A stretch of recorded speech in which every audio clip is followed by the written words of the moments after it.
말씀입니다. 사무엘하 7장 1절에서 17절까지 말씀입니다.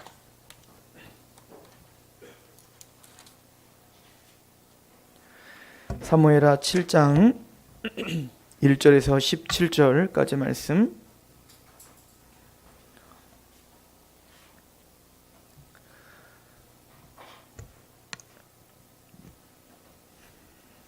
우리 함께 봉독하도록 하겠습니다. 사무엘하 7장 1절에서 17절입니다. 시작. 여호와께서 주위의 모든 원수를 무찌르사 왕으로 궁에 편안히 살게 하신 때에 왕의 선지자 나단에게 이르되 볼지어다 나는 백향목 궁에 살거늘 하나님의 궤는 휘장 가운데 있도다. 나단이 왕께 아뢰되 여호와께서 왕과 함께 계시니 마음에 있는 모든 것을 행하소서 하니라. 그 밤에 여호와의 말씀이 나단에게 이르되 가서 내 종 다윗에게 말하기를 여호와께서 이와 같이 말씀하시되 내가 나를 위하여 내가 살 집을 건축하겠느냐. 내가 이스라엘 자손을 애굽에서 인도하여 내던 날부터 오늘까지 집에 살지 아니하고 장막과 성막 안에 다녔나니 이스라엘 자손과 더불어 다니는 모든 곳에서 내가 내 백성 이스라엘을 먹이리라고 명령한 이스라엘 어느 지파들 가운데 하나에게 내가 말하기를 너희가 어찌하여 나를 위하여 백향목집을 건축하지 아니하였느냐고 말하였느냐. 그러므로 이제 내 종 다윗에게 이와 같이 말하라.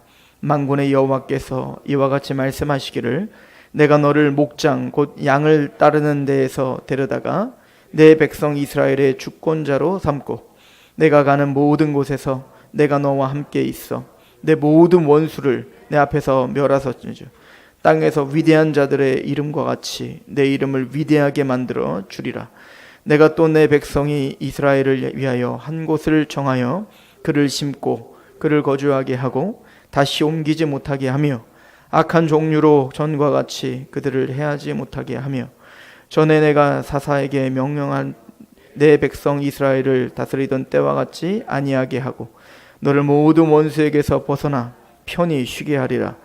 여호와가 또 내게 이르노니 여호와가 너를 위하여 집을 짓고 내 수완이 차서 내 조상들과 함께 누울 때에 내가 내 몸에서 날 내 씨를 내 뒤에 세워 그의 나라를 견고하게 하리라. 그는 이름을 위하여 집을 건축할 것이요 나는 그의 나라 왕위를 영원히 견고하게 하리라. 나는 그에게 아버지가 되고 그는 내게 아들이 되리니 그가 만일 죄를 범하면 내가 사람의 매와 인생의 채찍으로 징계하려니와 내가 내 앞에서 물러나게 한 사울에게서 내 은총을 빼앗은 것처럼 그에게서 빼앗지는 아니하리라. 내 집과 내 나라가 내 앞에서 영원히 보존되고 내 왕위가 영원히 견고하리라 하셨다 하라. 나단이 이 모든 말씀들과 이 모든 계시대로 다윗에게 말하니라. 아멘. 오늘 본 본문은 구약 성경에서 성경 전체에서 굉장히 중요한 본문 중에 하나입니다. 창세부터 계시록까지 우리가 하나님의 언약의 관점에서 볼 때 중요한 언약들이 있죠. 아담에게 최초로 주신 언약인 행위 언약과 그 행령을 지키지 못하여 이제는 죽을 수밖에 없는 그 아담에게 창세기 3장 15절에 은혜의 언약, 즉 그런 타락한 너희지만 하나님의 은혜로 그 여자의 후손이 와서 뱀의 머리를 밟고 너희를 구원할 것이라고 하는 우리가 원시의 복음이라고도 말하죠. 그러니까 하나님의 은혜의 언약을 최초로 선포한 이래로 이제는 믿음의 반열, 즉 언약의 자손들, 우리가 말하는 언약의 자손들에게 하나님은 끊임없이 약속을 하십니다. 그걸 우리는 은혜 언약이라고 하는데요. 그 큰 은혜 언약의 흐름 속에 있는 것이 바로 노아에게 주신 노아 언약과 그리고 아브라함에게 주신 아브라함 언약, 그리고 모세에게 주신 바로 시내산 언약, 그리고 이 다윗에게 주신 다윗 언약으로 이어지는 그 큰 하나님의 언약적인 큰 광맥이 흐르고 있는데 그 광맥이 어떻게 보면 절정이 바로 예수 그리스도께서 이 땅에 오셨다는 사건이고 그 예수께서 이 땅에 오심을 차근차근 증폭되어져서 우리에게 설명되고 있는 과정이 바로 은혜 언약을 통하여 우리가 설명을 해주고 계십니다.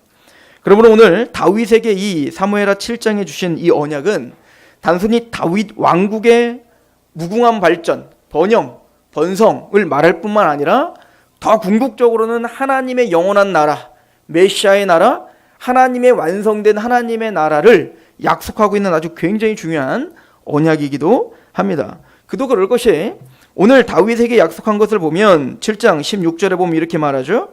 내 집과 내 나라가 내 앞에서 영원히 보존되고 내 왕위가 영원히 경고하리라. 다윗 왕국이 영원할 거라는 거예요. 근데 우리가 잘 알듯이 다윗 왕국은 오래가지 않습니다. 다윗 때 반짝, 그리고 솔로몬 때 영광을 아주 최극치로 누린 다음에 솔로몬의 후반부터 그 아들 때부터는 이제 완전히 쇠락의 길을 걷죠.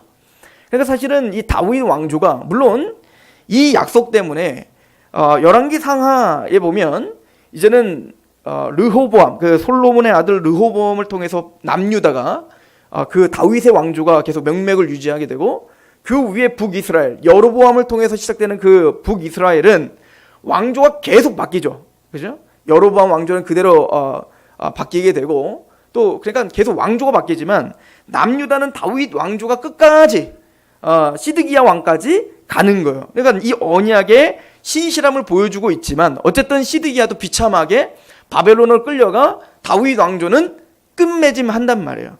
게다가 그 솔로몬이 지었던 그 성전 또한 다 회파되고 다 무너지지 않습니까? 그러므로 여기서 말하는 왕국이란 실제적으로 지정학적인 그 팔레스틴 땅에 있는 그 가나안 땅에 있는 유대인들, 육적 유대인들을 향한 약속을 넘어서는 이야기인 거죠. 자, 이 이야기를 오늘 어떻게 우리가 상고하며 또 이 다윗 언약을 통해서 우리에게 주시는 메시지가 무엇인지를 같이 상고하도록 하겠습니다. 자, 지금은 다윗이 이제는 이제 12지파를 다 통일한 후에 블레셋도 쳐부쉈죠. 그리고 많은 대적들을 쳐부순 이후에 오늘 7장 1절은 이렇게 시작을 해요. 여호와께서 주위의 모든 원수를 무찌르사 왕궁으로 궁에 편안하게 살게 하실 때, 그러니까 다윗이 이제 태평성대가 된 거예요. 이제 전쟁이 어느 정도 다 마무리가 되고 있고, 그래서 다윗이 평안하게 궁전에 머물러서 가만히 곰곰이 생각해 본 겁니다. 자신을 목동이었던 자신을 하나님이 인도하셔서 하나님의 주권 속에서 자신이 이스라엘의 왕이 되고, 물론 이제 기름 부으심 받은 이후에 사울에 의해 쫓김을 당했지만 하나님은 자기를 보호해 주셨고, 마침내 그 사울 왕국을 무너뜨릴 뿐만 아니라 다윗을 이스라엘의 통일 왕국의 왕조로 세워주고, 그리고는 그 대적들을 지금 다 무너뜨리고 지금 태평한, 그리고 왕궁의 이 화려하고 멋진 왕궁에 자신이 살고 있는 모습을 한번 생각해 봤을 것입니다. 그 은혜가 너무 커서 다윗은 하나 결심을 합니다. 나는 이렇게 훌륭하고 멋진 왕궁에 내가 살고 있는데 나를 구원하실 뿐 아니라 나를 왕으로 이렇게 만들어주신 그 하나님은 여전히 그 법궤가 여전히 휘장 가운데 있구나, 천막 가운데 있구나. 이것이 안타까웠던 거예요. 그러니까 사실은 이제 지금까지 법궤가 돌아오는 과정을 우리가 한 몇 주 동안 봤지 않습니까? 법궤가 이스라엘에게 돌아왔다는 얘기는 이제는 법궤가 또 다윗성으로 왔잖아요. 다윗성은 시온입니다. 시온. 바로 그 시온으로 그 법궤가 왔다는 것은 하나님이 이제 그 시온에서, 즉 하나님이 다윗성을 통하여 하나님의 통치가 시작되었다, 하나님의 다스림이 시작되었다 라고 하는 상징이 법궤인 거예요. 그러니까 그 모세 때 법궤를 준 이유로 이스라엘 백성들에게는 이 법궤는 바로 하나님의 통치와 하나님의 다스림을 상징적으로 보여준단 말이에요. 그러니까 하나님이 우리를 뭘로 다 다스리시죠? 하나님 우리를 뭘로 다 다스리십니까? 법궤 안에 뭐가 있어요? 십계명이 있죠. 그 십계명은 하나님이 모세에게 주신 율법의 대표예요. 그러니까 율법을 대표로 보여주는 상징이 바로 십계명 아닙니까? 그러니까 그 십계명이 담겨있는 법궤는 하나님이 하나님의 율법을 통하여 이제 누구를 다스리겠다, 이 시온, 즉 하나님이 이 이스라엘을 다스리겠다, 이게 바로 제사장의 나라인 거죠. 그래서 출애굽기 19장에 가면 내가 너희를 제사장의 나라로 세우겠다 이렇게 표현하잖아요. 그러니까 제사장의 나라는 구별된 나라예요. 그러니까 이스라엘 백성들에게 제사법을 줬던 이유가 성소를 만들어라, 지성소를 만들어라 라고 할 때 그 성막 안에는 어떤 이방인도 들어갈 수 없잖아요. 구별된 거예요. 그 구별된 장소에는 성소에는 누구만 들어갈 수 있죠? 이스라엘이라고 아무나 들어갈 수 없어요. 이스라엘 중에 특별히 레위 지파의 누가 제사장 아론의 후예들인 제사장들만 성소에 들어갈 수 있어요. 그런데 또 성소에는 제사장들은 들어갈 수 있지만 지성소에는 또 누구만 들어가요? 대제사장만, 그것도 1년에 딱 한 차례 하나님이 명하시는 때에 들어가야 된다고요. 자, 이걸 통해서 이스라엘 백성들이 매번 제사를 드리면서 무엇을 상기해야 되냐면 하나님은 거룩하시다는 걸 상기해야 되는 겁니다. 하나님의 나라는 거룩하다. 그러므로 그의 백성도 거룩하게 구별되어야 된다는 걸 계속적으로 봐야 되는 겁니다. 그러니까 그 제사장의 그 거룩함을 보면서 뭘 생각해야 되냐면 우리가 바로 제사장 나라지를 상고해야 된다고요. 왜냐하면 출애굽기에 하나님께서 홍해를 가르고 출애굽을 시켜주신 다음에 제일 먼저 이스라엘에게 명한 게 뭡니까? 내가 너희를 애굽에서 건져낸 여호와라. 내가 너희를 제사장의 나라로 세우겠다라고 하신 거 아니에요? 그리고 제사장의 나라로 세우겠다 하고 제일 먼저 명하신 게 뭐예요? 너희는 나의 율례를 지키라, 이겁니다. 그러니까 제사장의 나라, 거룩하게 구별된 나라는 하나님의 통치를 받는 나라라는 거예요. 하나님의 말씀의 통치, 즉 율법의 통치를 받는 나라가 바로 제사장의 나라 아닙니까? 그러므로 지금 법궤가 다윗성으로 들어왔다는 것은 이제는 하나님의 왕국이 세워졌다. 거기에 이제 하나님의 통치가 시작됐다라고 하는 겁니다. 그러니까 이 하나님의 통치가, 법궤가 막 날아다니면서 모든 백성들한테 이래라 저래라 하는 거 아니잖아요. 그 법궤를 통하여 무엇이 선포되고 하나님의 율법이 선포되고 그것을 받아들은 누가? 왕이 그 율법을 주야로 연구하고 살펴 그 왕이 실제적인 통치를 무엇으로 통치해야 되는 거예요? 하나님의 율법으로 통치하는 나라, 이게 제사장의 나라인 거예요. 원래 이게 이제 아담과 하와에게 주셨던 사명이 이거였죠. 생육하고 번성하고 땅에 충만하고 정복하고 다스리라는 것은 우리가 손으로 닦고 다스리고 정복하는 곳마다 하나님의 선악과를 따먹지 말아라 하신 그 기준, 행위언약이죠. 하나님의 선악을 판단하는 기준이 하나님께 있음을 인정하는 마음으로 정복하고 다스려 하나님의 나라를 확장시키는 것, 이것이 바로 제사장이었던 아담이 에덴 동산에서 해야 될 사명이었던 거죠. 근데 죄로 말미암아 아담은 그것을 잃어버린 거 아니겠어요? 자, 이제는 그래서 이 다윗 왕, 하나님을 경외하고 겸손하여 하나님의 뜻을 갈망하는 다윗 왕을 통해 이제는 하나님의 통치가 시작된다 라고 하는 것을 상징적으로 이스라엘에게 보여주는 사건이 바로 법궤가 시온으로 지금 들어오는 것입니다. 그래서 모세도 왕이 세워지면 그 왕에게 명하는 첫 번째가 가장 중요한 게 뭐죠? 이게 신명기 17장 18절부터 있어요. 그가 왕위에 오르거든 이 율법서의 등사본을 레위 사람 제사장 앞에서 책에 기록하여 평생에 자기 옆에 두고 읽어 그의 하나님 여호와 경외하기를 배우며 이 율법의 모든 말과 이 규례를 지켜 행할 것이라. 그리하면 그의 마음이 그의 형제 위에 교만하게 아니하고 이 명령을 떠나 좌로나 우로나 치우치지 아니하리니 이스라엘 중에서 그와 그의 자손이 왕위에 있는 날이 장구하리라. 이게 신명기에서 왕이 가장 먼저 알아야 될 메시지죠. 왕은 해야 되는 것은 레위 사람들이 바로 그 율법서의 등사본, 율법서를 다 베껴가지고 누구에게 줘야 되는 거예요? 왕에게 주고, 왕은 항상 그 율법서를 자신의 옆에 두고 그 율법을 통하여 무엇을 배워야 되냐면 하나님을 경외하기를 계속 배워야 되는 거예요.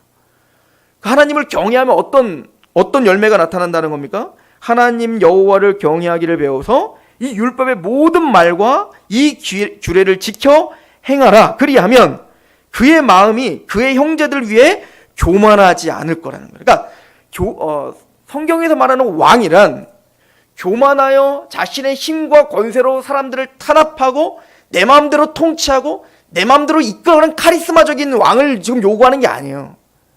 하나님 앞에 서서 하나님의 말씀을 읽고 그 말씀대로 하나님을 경외하는 자는 반드시 사람들, 그 백성들의 앞에 겸손해지는 왕인 거예요. 하나님 앞에 겸손하고 사람들 앞에 겸허해지는 왕이 되는 겁니다. 내가 다스리는 게 아니에요. 내가 왕이 아닌 거예요. 진짜 왕은 하나님임을 인정하는 왕. 그래서 겸손하게 하나님의 통치를 받아들이고 그 하나님의 말씀 앞에 자신이 겸허해지고 또 이 나라가 하나님께 돌려지기를, 이 나라가 모든 백성들이 하나님의 말씀에 순복할 수 있기를 그렇게 갈망하는 왕, 이게 원래 하나님이 원하시는 왕의 모습인 거죠. 이런 왕의 모습이 인간 사이에 있었나요? 너무 환상적인 왕의 모습이죠. 이런 왕은 오고 오는 세대에 아무도 없었다고요. 다윗은 완벽하게 이 왕권을 활용했나요? 다윗 또한 이렇게 하지 못했죠. 완벽하게 하지 못했다고요. 그나마 지금 뭐예요? 사울 왕과 지금 누구를 비교하는 겁니까? 다윗 왕을 비교할 때는 훨씬 더 낫죠. 누가? 다윗이요. 사울은 정확하게 정반대의 사람이었지 않습니까? 지금까지 우리가 배웠을 때 사울은 하나님의 율법에 관심이 없었습니다. 하나님의 말씀에 관심이 없었습니다. 그냥 그 정치와 그 외교와 그 어떤 자신의 권위를 가지고 사람들을 찍어 누르려고만 했단 말입니다. 이것은 성경이 말하는 이스라엘 왕의 모습이 아닌 겁니다. 성경의 왕이란 다윗처럼 하나님 앞에 겸손한 거예요. 그 겸손을 배우게 하시기 위해 다윗의 모든 인생 가운데 고난을 주신 겁니다. 다윗이 사울에게 쫓김을 당하며 하나님을 의지하는 법을 배우는 겁니다.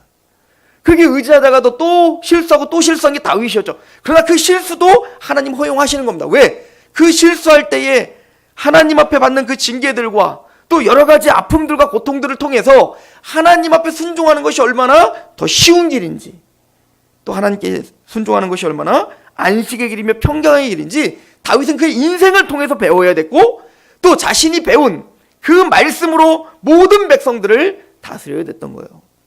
이게 다윗을 세운 이유입니다. 그러나 우리가 다시 말씀드리자면 다윗도 완벽하게 이 말씀에 부합되는 왕은 아니었습니다. 살인도 저지르고요, 또 간음도 저지르고요, 또 자신의 권위와 권세로 사람을 찍어 누르려고 한 적도 있었어요. 그죠? 또한 나중에는 자신이 이루는 것들을 좀 확인하고 싶어서 백성을 세지 말라고 했는데 다 개수하며 이것이 내가 이룬 것처럼 했다가 나중에 하나님께 큰 책망을 받기도 합니다. 그러면 우리는 이것을 통해서 보건대 다윗조차 온전한 왕이 아니었음을 성경은 우리에게 폭로해 주죠. 그리고는 그 다윗이 바로 그 언약의 성친 왕이 아님을, 그 다윗은 앞으로 그러나 다윗처럼 겸손하여 다윗처럼 하나님을 경외하는, 그러나 다윗과 같이 연약하지 않은 완성된 하나님의 완전한 왕이 앞으로 오실 것임을 계속 바라보게 하실 겁니다. 그죠? 그러므로 이 다윗 왕국과 다윗 왕은 하나님의 온전한 나라가 성취된 그 왕이요, 나라가 아닌 거예요. 그럼 오늘 말씀에 보면 너희 나라가, 내 집과 내 나라가 내 앞에서 영원히 보존되고 내 왕위가 영원히 견고하리라 라고 하시는 이 말씀은 바로 다윗 왕조를 말하는 것이 아니라 다윗 위로 오실 바로 예수 그리스도의 나라, 그 메시아의 나라를 우리에게 모형으로 보여줄 뿐인 겁니다.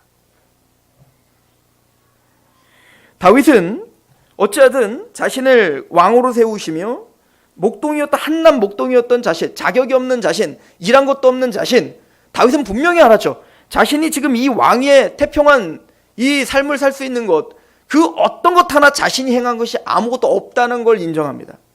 그래서 사무엘하도 지금 이 태평한 이 시대를 뭐라고 표현하고 있냐면 7장 1절에 다시 보시면 여호와께서 주위의 모든 원수를 무찌르사 왕으로 궁에 평안하게 살게 하신 때라고 하는 거예요. 다윗이 무찌른 게 아니라 여호와께서 무찌르셔서 다윗을 평안하게 하신 겁니다. 하나님의 주권 속에서 말이죠. 다윗이 너무나 고마웠던 겁니다. 다윗이 너무나 감사했던 겁니다. 그래서 말을 하기를 내가 하나님의 집을 지어드리고 싶다. 나는 이렇게 왕궁에 살지만 우리 하나님은 법궤가 지금 장막에 살고 있지 않는가, 천막에 살고 있지 않는가, 휘장에 거하고 있지 않는가. 그때 하나님께서, 나단도 그 얘기를 듣고 굉장히 좋아하죠. 왕이시여, 너무 좋은 생각입니다. 왕은 하나님과 함께 계시니 왕의 뜻대로 하시소, 이렇게 말을 하죠. 아무리 생각이 너무 좋은 계획인 거예요. 인간적으로 볼 때 너무 훌륭한 계획인 겁니다. 그래서 나단이 처음에는 어떻게 해요? 동의하죠. 그렇게 하시라고. 그런데 나단이 하나님 앞에 계시를 받습니다. 하나님께 음성을 듣죠. 그때 하나님이 나단에게 뭐라고 이야기를 합니까? 4절. 그 밤에 여호와의 말씀이 나단에게 임하여 이르시되 가서 내 종 다윗에게 말하기를 여호와께서 이와 같이 말씀하시되 내가 나를 위하여 내가 살 집을 건축하겠느냐. 내가 이스라엘 자손을 애굽에서 인도하여 내던 날부터 오늘까지 집에 살지 아니하고 장막과 성막 안에서 다녔나니 이스라엘 자손과 더불어 다니는 모든 곳에서 내가 내 백성 이스라엘을 먹이라고 명령한 이스라엘 어느 지파 가운데 하나에게 내가 말하기를 너희가 어찌하여 나를 위하여 백향목집을 건축하지 아니었느냐고 말하였느냐. 그러므로 이제 내 종 다윗에게 이와 같이 말하라. 만군의 여호와께서 이와 같이 말씀하시기를 내가 너를 목장 곧 양을 따르는 데서 데려다가 내 백성 이스라엘의 주권자로 삼고 내가 가는 모든 곳에서 내가 너와 함께 있어 내 모든 원수를 내 앞에서 멸하였은즉 땅에서 위대한 자들의 이름과 같이 내 이름을 위대하게 만들어 주겠다라고 말하죠. 한마디로 말하면 네가 어떻게 내 집을 만들겠니 이거예요. 네가 내 집은 아니? 이러면 내가 어떻게 구워야 되는지 널 알기나 하니? 이런 거죠. 사람이 어떻게 하나님의 집을 만들겠느냐 이거예요. 내가 네 집 만들어 줄게 라고 하는 거죠. 근데 사실은 하나님은 다윗을 책망하는 건 아닙니다. 그 뉘앙스를 보면 하나님이 지금 다윗을 책망하는 것 같지는 않잖아요. 이 무지한 놈아, 네가 뭐 내 집을 짓겠다고 이 교만한 놈아, 이런 거 아니에요. 하나님은 충분히 다윗에게 고마워합니다. 다윗의 마음을 충분히 아십니다. 꼭 우리 아들이 4살 땐가 5살 땐가 한참 자동차에 빠졌을 때가 있어요. 그러니까 막 자동차 만화만 보고 막 자동차만 사고 그럴 때가 있었다고요. 애들이 꼭 이 순서가 있잖아요. 공룡, 자동차, 로봇 뭐 이렇게 가지 않습니까? 근데 그 자동차를 이제 차를 타고 가는데 스포츠카가 굉장히 좋은 외제차 스포츠카가 쫙 지나가는 겁니다. 그냥 4-5살짜리 되는 아들한테 그게 너무 멋져 보였나 봐요. 그땐 또 저희 차가 지금 바꾸기 전에 차였기 때문에 아빠가 굉장히 뭔가 좀 안쓰러워 보였는지 저한테 그러는 겁니다. 아빠, 저 차 내가 사줄게. 그러더라고요. 언제? 그때 용돈으로 사줄게 그러더라고요. 자기 돈으로 사고 내가 얼마 있는지 알잖아요. 그때는 10만 원도 없었던 걸로 알고 있는데 근데 그 얘기를 듣는데 야 네가 그걸 어떻게 날 사주냐 임마 라고 말하지 않았죠. 고맙다라고 했죠.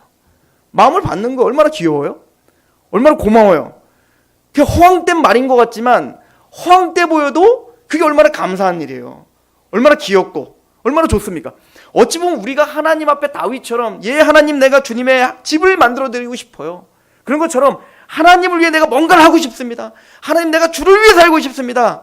사실은 우리가 어떻게 주를 위해 살 수 있겠습니까? 정말 주님의 말씀에 어떻게 부합다여 그렇게 하나님께 영광을 드려 도대체 뭘 드리면 하나님이 기뻐하신단 말입니까? 그죠? 사실 허황된 말일 수 있습니다. 그러나 하나님은 그 아비된 마음으로 그 마음이 얼마나 기쁘겠어요. 그죠? 저는 그 마음이 다윗에게 있었다는 것을 하나님이 다윗을 바라볼 때 분명히 그런 마음으로 기뻐하셨을 겁니다. 그리고 너무 기쁘니까 뭐라 그래? 그래 너마 네가 뭘 그렇게 사준다고? 됐어 내가 장난감 내가 집 사줄게. 내가 네 차 사줄게 하주나. 이런 거랑 똑같죠. 그러니까 다윗에게 그러는 겁니다. 네가 내 집을 져준다고? 인생이 어찌 내 집을 져주겠는가? 다윗아 내가 광야를 너의 조상들을 데리고 나올 때 출애굽시키고 만나를 먹이고 메추라기를 먹이고 또 불기둥과 구름기둥으로 밤과 낮에 너희를 보호하며 그렇게 물을 반석을 쳐서 물을 먹이며 그렇게 갈 때 40년 내내 너희와 함께 떠돌아다니지 않았는가? 너희가 고생할 때 나도 함께 고생하지 않았는가? 그때 누구에게 어느 지파에게 내가 너희들은 왜 내가 이렇게 행했는데 나를 훌륭한 백향목의 집을 만들어주지 않냐라고 요청한 적이 있는가? 그렇지 않았지 않는가? 난 너희와 열심히 일을 했고 너희가 가는 길에 앞서서 너희의 모든 것들을 다 만들어낸 것이 바로 내가 한 일 아닌가? 하나님은 지금도 일하신다는 거예요. 하나님이 그럼 다윗에게 왜 하나님의 성전을 다윗에게 허락하지 않았을까요? 근데 또 솔로몬은 짓게 하잖아요. 그 이유는 첫 번째는 안식과 성전과의 관계가 있기 때문에 그렇습니다. 자, 우리 11절을 잠깐 보십시오. 전에 내가 사사에게 명령하여 내 백성 이스라엘을 다스리던 때와 같이 아니하게 하고 너를 모든 원수에게서 벗어나 편히 쉬게 하리라. 여호와가 또 내게 이르노니 여호와가 너를 위하여 집을 짓고 내 수완이 차서 내 조상들과 함께 누울 때에 내가 내 몸에서 날 내 씨를 내 뒤에 세워 그의 나라를 견고하게 하리라. 그는 내 이름을 위하여 집을 건축할 것이다. 그러니까 먼저 아직 해야 될 일이 아직 남았다는 거예요. 하나님은 다윗아 너를 통하여 아직 더 해야 될 일이 있다는 거예요. 그 성전은 네가 하는 게 아니라 너의 자손인 솔로몬이 지을 거다 이 얘기인 거예요. 1차적으로는. 그러면 이게 무슨 얘기일까요?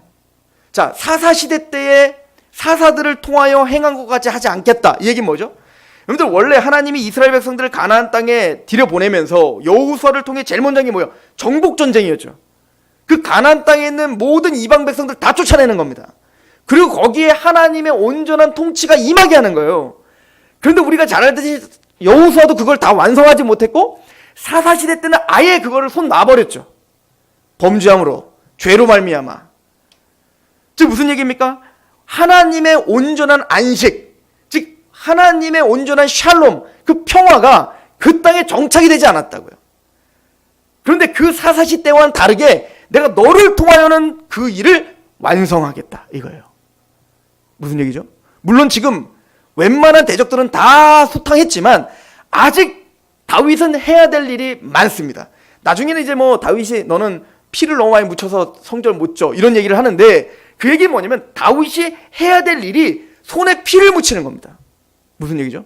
전쟁을 해야 되는 거예요. 그래서 그 가나안 땅이 모든 땅이 다 하나님의 통치권 아래 있게 하기 위하여 이스라엘을 출애굽하며 그리고 광야를 걷게 하며 아말렉을 쳐부수며 여리고성을 무너뜨리고 아이성을 무너뜨리고 그리고 그 가나안 땅을 여호수아와 함께 정복전쟁을 했던 그 전쟁이 종지부가 찍혀야 안식이 올 거 아닙니까? 진짜 평강이 올 거 아니에요? 그것을 사사시대 때는 못했으니 이제는 내가 너를 통하여 완수하겠다. 그리고 난 후에 너의 자손을 통하여 성전을 짓게 하마. 이 얘기인 겁니다. 그러니까 하나님은 아직도 일하셔야 된다는 거예요. 하나님은 한 곳에 머물러 있지 않고 그 언약을 성취하시기 위해 일하신다는 겁니다. 그리고 드디어 다윗을 통하여 모든 게 평정되고 그리고 난 다음에 솔로몬 왕을 통하여 그 성전을 짓는 거예요. 1차적으로는 그게 성취입니다. 그런데 보십시오. 다시 말씀드리지만 그 솔로몬도 완벽한 왕이 아니었고 그죠? 그 솔로몬 성전이 진짜 성전이 아니었다는 거예요. 그래서 다윗 왕조와 솔로몬 왕조가 끝난 이후에 왕들이 다 타락해갖고 막 오합지졸이었잖아요. 그때부터 선지자들이 얼마나 많이 목이 터져라 외쳤습니까? 그 목이 터져라 외친 그 외침의 절정이 뭐냐면 다윗과 같은 한 목자가 올 거라는 거예요. 아니, 다윗 왔잖아요. 근데 그 다윗이 진짜 하나님이 궁극적으로 약속하신 진짜 다윗이 아니었다는 겁니다. 앞으로 진짜 다윗과 같은 한 왕이 올 건데 그 왕이 지금 이 다윗의 언약을 온전히 성취할 왕이라는 겁니다. 이거를 이제 선지자들이 선포하는 거예요. 이게 무슨 말이냐면 에스겔서를 가보세요. 에스겔서는 이제 왕조가 다 끝났어요. 이제는 남유다의 모든 다윗의 왕조가 육적인 왕조가 무너지는 지금 시국입니다. 그래서 1차, 2차, 3차로 포로로 끌려가거든요. 바벨론에. 근데 이 에스겔은 1차 포로 때 제일 먼저 끌려가요. 아직은 시드기야가 아직 끝나지 않을 때예요. 근데 그때에 하나님이 에스겔에게 보여준 환상이 뭔지 우리 보시죠. 우리 뭐 너무너무 자주 봤던 건데 우리 에스겔서 36장을 보시죠. 자, 이제는 다윗 왕조가 육적인 다윗 왕조가 이제 쇠하여져 이제는 끝장나는 시기가 다가왔습니다. 바벨론에 의해 완전히 회파되지 않습니까? 그때 에스겔이 이렇게 예언을 합니다. 자, 에스겔서 우리 36장 17절부터 제가 보겠습니다. 인자야, 이스라엘 족속이 그들의 고국 땅에 거주할 때 그들의 행위로 그 땅을 더럽혔나니 나 보기에 행위가 월경 중에 있는 여인의 부정함과 같았다. 그들이 땅 위에 피를 쏟았으며 그 우상들로 말미암아 자신들을 더럽혔으므로 내가 분노를 그들 위에 쏟아 그들을 그 행위대로 심판하여 각국에 흩으며 여러 나라에 해쳤더니 그들이 이른바 그 여러 나라에서 내 거룩한 이름이 그들로 말미암아 더러워졌나니 곧 사람들이 그들을 가리켜 이르기를 이들은 여호와의 백성이라도 여호와의 땅에서 떠난 자라 하였음이라. 그러나 이스라엘 족속이 들어간 그 여러 나라에서 더럽힌 내 거룩한 이름을 내가 아꼈노라. 이스라엘은 하나님의 영광을 위하여 그 땅을 하나님께 드리는 삶을 살지 않았고 그 땅에서 하나님의 거룩한 이름을 더럽혔어요. 실패한 거죠. 그러나 하나님은 그 거룩하신 이름을 아끼셨습니다. 하나님의 이름은 거룩히 여김을 받으시오며요. 그런데 우리는 그 거룩한 이름을 더럽히며 산다고요. 그러나 하나님은 그 거룩한 이름을 아꼈어요. 22절, 그러므로 너는 이스라엘 족속에게 이르기를 주 여호와께서 이와 같이 말씀하시기를 이스라엘 족속아 내가 너 이렇게 행함은 너희를 위함이 아니오 너희가 들어간 그 여러 나라에서 더럽힌 나의 거룩한 이름을 위함이라. 여러 나라 가운데서 더럽혀진 이름 곧 너희가 그들 가운데서 더럽힌 나의 큰 이름을 내가 거룩하게 할지라. 내가 그들의 눈앞에서 너희로 말미암아 나의 거룩함을 나타내리니 내가 여호와인 줄을 여러 나라 사람들이 알리라. 주 여호와의 말씀이니라. 내가 너희를 여러 나라 가운데서 인도하여 내고 여러 민족 가운데서 모아 데리고 고국 땅에 들어가서 맑은 물을 너희에게 뿌려서 너희로 정결하게 하되 곧 너희의 모든 더러운 곳에서와 모든 우상 숭배에서 너희를 정결하게 할 것이며 또 새 영을 너희 속에 두고 새 마음을 너희에게 주되 너희의 육신의 굳은 마음을 제거하고 부드러운 마음을 줄 것이며 또 내 영을 너희 속에 두어 너희로 내 율례를 행하게 하리니 너희가 내 규례를 지켜 행하는 참된 하나님의 백성으로 반드시 만들겠다. 뭘 위해서? 너희를 위해서가 아니다 이거예요. 하나님의 거룩한 영광을 위해서요. 하나님의 거룩한 이름을 위해서 하나님 홀로 이 일을 행하시고야 말 겁니다. 그 어떤 사람들이 다윗이 그 하나님의 집을 지어줄 수 없는 것처럼 하나님의 나라, 하나님의 집은 하나님의 거룩한 이름을 위해 하나님 스스로 하나님의 열심으로 이루고야 말겠다. 이게 지금 하나님의 선포이죠. 근데 그걸 누구를 통해서 이루실 겁니까? 에스겔서 37장을 가보시죠.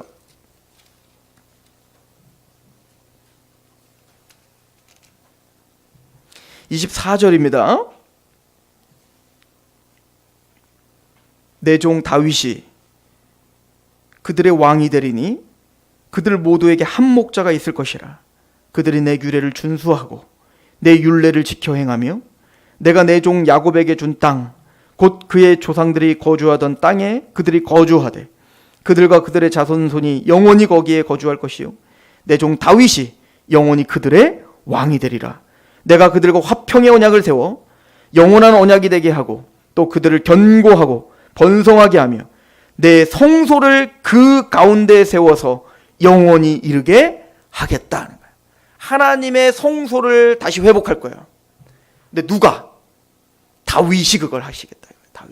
다윗 이미 죽었다니까요. 육적인 다윗 왕조 끝났다니까요. 그래서 그 육적인 다윗 왕조가 끝날 때 에스겔을 통하여 진짜 다윗 왕이 올 거라는 것을 예언한 거예요. 그리고 다윗 왕이 오셔서 뭐 할 거라고요? 우리를 정결하게 하고 또 우리를 하나님의 율례 가운데 행하게 하고 우리 안에 그 다윗의 백성들 안에 하나님의 성소가 있게 할 것이다 라고 하는. 그리고는 마태복음 뭐라고 하는 거예요? 아브라함의 자손, 아브라함과 다윗의 자손, 예수 그리스도의 세계라 라고 이야기를 하는 겁니다. 그리고 요한계시록은 뭐라고 끝내요? 모든 하나님의 영광스러운 역사가 다 끝맺음하고 역사를 이루신 그를 뭐라고 하죠? 유다 지파의 사자, 다윗의 뿌리라고 말하고 있어요. 다윗의 뿌리. 무슨 얘기입니까? 예수는 유다 지파의 사자요, 다윗의 후손이시지만 그는 근본 다윗의 뭐라는 거예요? 뿌리이신 겁니다. 사실은 다윗보다 먼저 계셨고 다윗의 언약의 주인이 누구시라는 거예요? 예수님이시다. 그래서 이 이야기를요, 이제는 에스겔을 통해서 이 이야기를 선포하고 이제는 1차, 2차, 3차로 바벨론의 포로로 끌려가지 않습니까? 그리고는 70년의 포로 생활이 끝나갈 때쯤에 다니엘을 통하여 하나님이 그의 나라가 어떤 나라인지를 보여주는 겁니다. 그게 다니엘서 2장이에요. 머리는 금과 같고 또 은과 같고 동과 같고 철과 같고 흙이 있고, 그런 건 이 세상의 흥망성쇠는 오고 오는 모든 제국을 말하죠. 바벨론과 페르시아와 그리스와 로마. 그러니까 전혀 무너질 것 같지 않은 그런 나라, 세상의 나라, 권세, 그 모든 나라는 다 무너질 거라는 거예요. 누구를 통해서? 사람에게 손이 닿지 않은 뜨인들이 와서 그 신상을 부셔버리니까 와르르 무너지더라 이거예요. 그 뜨인 돌이 앞으로 올 거라는 거예요. 이 돌이 누구예요? 다윗 신, 바로 예수 그리스도 메시아를 말하죠. 그 메시아의 나라가 세워질 것이다 라는 것을 보여줍니다. 그럼 다니엘은 2장 44절에 이렇게 말하죠. 이 여러 왕들의 시대에 하늘의 하나님이 한 나라를 세우심에 이것은 영원히 망하지도 아니할 것이요 그 국권이 다른 백성에게로 돌아가지도 아니할 것이요 도리어 이 모든 나라를 쳐서 멸망시키고 영원히 설 것이다. 영원한 나라, 그 영광이 흩어지지 않는 나라, 그 영광스러운 나라가 그 뜨인 돌을 통하여 이루어지리라. 세상에 높아진 마음을 다 부셔버리고 거기에 하나님만의 영광을 돌리는 그런 메시아의 나라를 세울 다윗이 올 것이다. 이게 구약의 예언입니다. 그리고 오늘 다윗 언약처럼 그 영원한 나라를 예수께서 세우셨고요. 참 기가 막힌데 오늘 보니까 뭐라고 하냐면 그 하나님의 성전, 하나님의 집은 너의 씨를 통하여 세워지리라. 그걸 1차적으로 누구를 통해 성취됐다고요? 솔로몬을 통해서 성취됐어요. 솔로몬이 샬롬의 왕이에요. 평강의 왕. 근데 우리에게 진짜 평화의 왕, 진짜 샬롬의 왕이 오셨죠. 그분이 바로 메시아이신 예수가 오셨고, 다윗의 자손에서, 다윗의 씨에서 그 예수가 오셨고, 그 다윗의 씨라고 하는 것은 이미 창세기 3장 15절에 여자의 후손이 뱀의 머리를 밟을 거야. 그 사단의 권세를 부셔버릴 거야. 그 다니엘이 본 것처럼 그 세상 나라를 다 부셔버리고 거기에 하나님의 영광의 메시아의 나라를 세우시는 그인 것처럼 대적의 문을 다 부셔버려요. 이게 아브라함에게 주신 약속 아닙니까? 다음 주에 이 다윗 언약과 아브라함 언약을 연관지어서 우리가 다시 설명할 텐데, 아브라함에게 그 이삭을 바치는 그 장면에서 뭐라고 약속합니까? 너의 씨가 대적의 문을 부수리라. 그리고 대적의 문을 부수리라 약속받은 그곳이 어디예요? 자기 아들을 내어바친, 이삭을 내어바친 모리아산이고, 그 모리아산에 여호와의 성전이 세워지는 거예요. 즉 그 다윗과 같은 한 시인, 바로 예수를 통하여 하나님의 성전이 회복되더라는 겁니다. 그래서 우리가 반복적으로 봤지만 이제 외울 때가 됐어요. 요한복음 1장 가보시죠. 그러니까 이 구약의 창세기 3장 15절부터 이야기하고 있는 그 구약의 언약의 모든 성취를, 흐름을 알고 있었던 사도 요한은 굉장히 깊이 있는 신학적인 의미로 이렇게 설명을 하고 있는 겁니다. 1장 14절에 예수님을 이렇게 표현하죠. 1장 1절부터 태초에 말씀이 계시느니라. 이 말씀이 하나님과 함께 계셨으니 이 말씀은 곧 하나님이십니다. 예수님은 말씀 자체이십니다. 예수님 하나님의 뜻 자체이십니다. 예수님 하나님의 계획 자체이십니다. 근데 그 말씀이신 예수가 1장 14절에 말씀이 육신이 되어 우리 가운데 거하심에 장막을 치셨습니다. 그 말씀의 예언대로, 그 말씀의 뜻대로, 그 하나님의 계획대로 그 말씀이 정말 육신을 입고 이 땅 가운데 장막을 치셨습니다. 그분 자체가 성막이십니다. 그분 자체가 성소이십니다. 또한 1장 51절에 이렇게 말합니다. 또 이르시되 진실로 진실로 너에게 이르노니 하늘이 열리고 하나님의 사자들이 인자 위에 오르락내리락 하는 것을 보리라. 이게 지금 뭘 얘기한다고요? 창세기 28장에 야곱이 베델에서 하나님의 집 베델을 말하는 겁니다.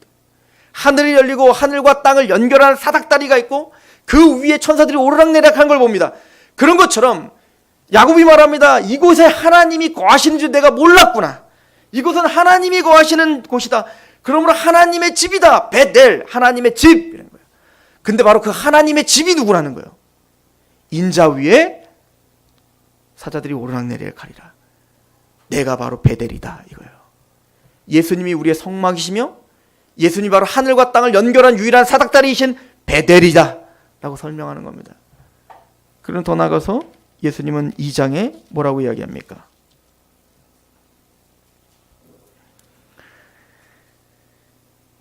(2장 19절입니다) 예수께서 대답하여 이르시되 너희가 이 성전을 헐라 내가 사흘 동안 일으키리라. 유대인들이 이르되 이 성전은 46년 동안에 지었거늘 내가 3일 동안에 일으키겠느냐 하더라. 그러나 예수는 성전된 자기 육체를 가리켜 말씀하신 것이라. 이제는 예수님은 뭐라고 해요? 아예 성전이시다. 다윗 왕이신 예수께서, 마태복음은 그분이 바로 다윗 왕이다 라고 하는 걸 강조합니다. 그리고 요한은 바로 다윗 왕이신 예수께서 우리 안에 성소를 회복하셨다. 하나님의 성전이시다 라고 하는 것을 선포하십니다. 그리고 그의 나라는 영원할 것이요 또 그의 나라는 갈리지 않는 나라이다 라고 이야기를 합니다. 그러므로 그 예수께서 거하시는 우리가 하나님의 집이요 하나님의 성전이라 사도들은 가르쳐주고 있는 겁니다. 너희가 하나님의 권속들이며 너희가 하나님의 집이며 너희가 하나님의 성전이다 라고 말하는 거죠. 너희가 하나님의 성전인 것과 하나님의 성령이 너희 안에 거하시는 걸 알지 못하느뇨? 하나님의 성전이 거룩하니 너희도 거룩하라. 다른 말로 말하면 우리는 왕같은 제사장이라는 겁니다. 너희는 택함받은 족속이요 왕같은 제사장들이라. 거룩한 나라요. 하나님의 기이한 빛에 들어가게 하시는 그 아름다운 덕을 선전하게 하려 하십니다. 우리의 삶의 목적이 이제 여기 있다는 겁니다. 왜 우리가 거룩하게 우리를 구별해야 될까요? 바로 그 다윗 왕이신 예수께서, 온전한 다윗 왕이신, 그래서 하나님 앞에 하나님을 경외하며 하나님의 온전한 통치를 우리에게 이루시는, 그래서 우리는 주님을 그리스도라 믿고 예수를 주님이라 믿어 예수님을 따라서 하면 우리는 하나님을 영광을 돌리며 하나님의 율례를 행하는 자가 되는 거예요. 그리고 우리는 우리에게 행하신 그 아름다운 덕을 선전하는 왕같은 제사장, 나라요 성전이라고 이야기하고 있는 것입니다. 오늘 다윗 언약은 다윗을 통한 예수 그리스도, 바로 메시아를 통해서 이루실 우리를 예언하고 있습니다. 그렇게 예수 그리스도를 왕으로 모시는 하나님의 백성들, 하나님은 그들을 보존하시겠다.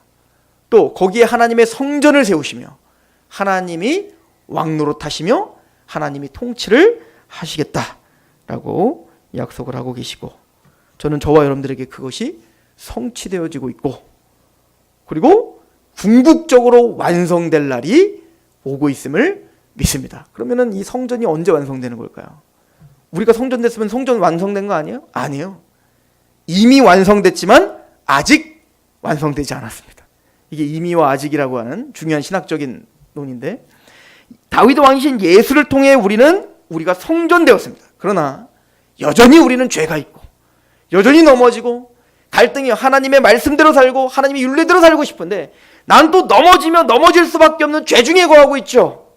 그래서 온전한 영광이 완성되고 온전한 성전이 다시 완성될 거예요. 그 완성을 향해서 우리는 가고 있는 거예요. 그 온전한 완성은 무엇이죠? 우리가 이 상록교회를 정말 완전한 하나님의 통치가 있는 성전으로 지으면 되는 겁니까? 그럴 날은 없습니다. 우리는 여전히 부족합니다. 보여지는 교회는 여전히 부족한 거예요. 완전한 교회는 없습니다. 그러나 예수님이 재림하시는 그날 새하늘과 새 땅에 우리는 가게 될 것이고, 그 새하늘과 새 땅에 우리가 들어가니 계시록 21장은 말합니다. 그곳에 성전이 없더라. 왜? 하나님과 어린 양이 성전이시기 때문에. 그 완전하신 성전, 그 온전한 하나님의 영광의 임재가 있는 그곳에 우리는 반드시 들어가게 될 것입니다. 거기에 하나님의 영광만 있고 하나님께 예배만 있는 그곳, 우리는 그곳을 갈망하며 소망하며 오늘 하루를 이겨내는 거예요. 다윗 왕이신 예수께서 우리를 통치하시며 우리를 성전이라 말씀하십니다. 성전이 거룩하니 너희도 거룩하라. 이 말씀이 우리를 주장하시길 축원합니다. 기도하겠습니다.